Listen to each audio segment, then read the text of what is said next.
naman sa pangangalaga ng kalikasan, nagkaisa ang 24th Infantry Battalion at ULPI sa isang tree growing activity sa Ilocos Sur.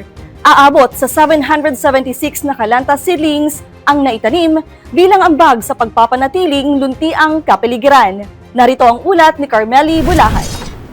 Nagkaisa ang 24th Infantry Wildcat Battalion at Universal Leaf Philippines Incorporated o ULPI sa isang tree growing activity sa Ilocos Sur na nagresulta sa pagtatanim ng 776 na punla ng kalantas para sa pangalaga ng kalikasan at pagpapalakas ng environmental protection sa komunidad.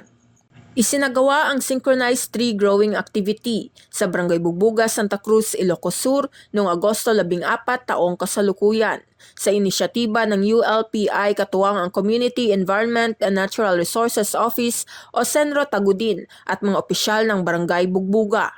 Sa ilalim ng temang Grounded in Green, Powered by Purpose, aktibong nakibahagi ang mga tauhan ng 24th IB kasama ang makatuwang na ahensya at community volunteers sa pagtatanim ng 776 na kalantas seedlings sa itinalagang lugar.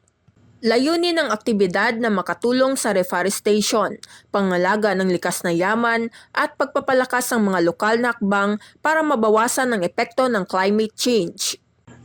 Ang naturang programa ay bahagi rin ng mga environmental initiatives ng ULPI na nakatuon sa tree growing, reforestation, at sustainable agroforestry na isinasagawa katuwang ang mga komunidad at iba pang stakeholders.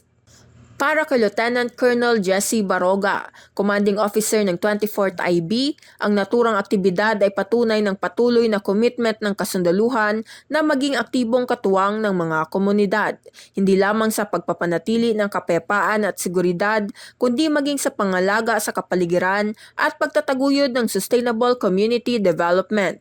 Sa pamagitan ng mga ganitong partnership, patuloy na pinatitibay ng 24th IB ang ugnayan nito sa mga lokal na komunidad at iba pang stakeholders habang isinusulong ang mga programang may pangmatagalang pakinabang para sa kalikasan, para sa mamamayan at para sa susunod na henerasyon.